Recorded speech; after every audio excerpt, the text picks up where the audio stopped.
Of the 613 commandments in the Torah, 53 are found in this Shabbat's Torah portion, Parashat Mishpatim. They include those involving the Jewish holiday cycle, the land of Israel, and core beliefs at the very heart of Judaism.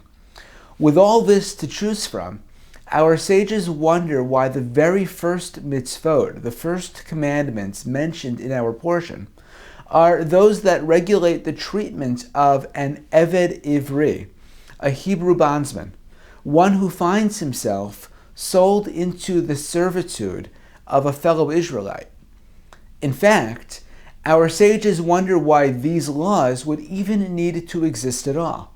After all, having just been liberated from Egypt, where they all suffered together as slaves of Pharaoh, how would it even be possible for the Israelites to ever consider enslaving each other?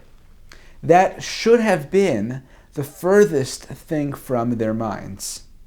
But, according to Rabbi Zalman Sorotskin, an insightful, towering 20th century rabbinic personality, this is exactly the point. Drawing on his own lived experiences through World War I and World War II, he observed that revolutions fought for the highest of ideals often failed to live up to them afterwards. In particular, social movements that speak a language of equality and liberty often quickly form hierarchical, repressive societies of their own, sometimes immediately upon throwing off the yokes of their former oppressors. It's not difficult to fill in the various historical examples. An oppressed people may find it easy to slip into a familiar paradigm, much as an abuse victim is more likely to themselves, unfortunately, become an abuser. Or perhaps the urge to dominate others is somehow fundamental within human nature. We can imagine how the Israelites may have considered creating a utopia for themselves, a world in which the laws concerning the fair and humane treatment of slaves were not even needed.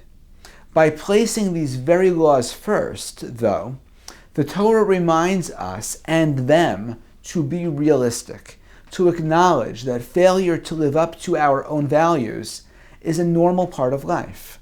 But once we are realistic, we can always find ways to incrementally make things better, to bring the world ever closer, step by step, to our messianic vision.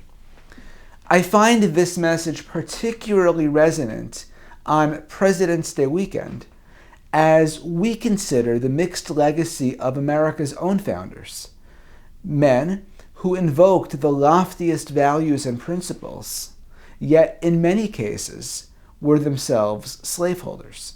They, like so many other revolutionaries, ultimately failed to live up to the promise of their own rhetoric.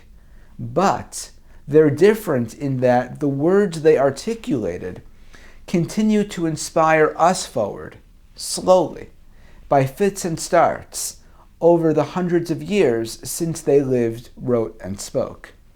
We still have a long way to go before their ideals and ours are fully realized. The path forward is illustrated by the laws of the Hebrew bondsman, by making the world a better place, one small step at a time. Shabbat Shalom.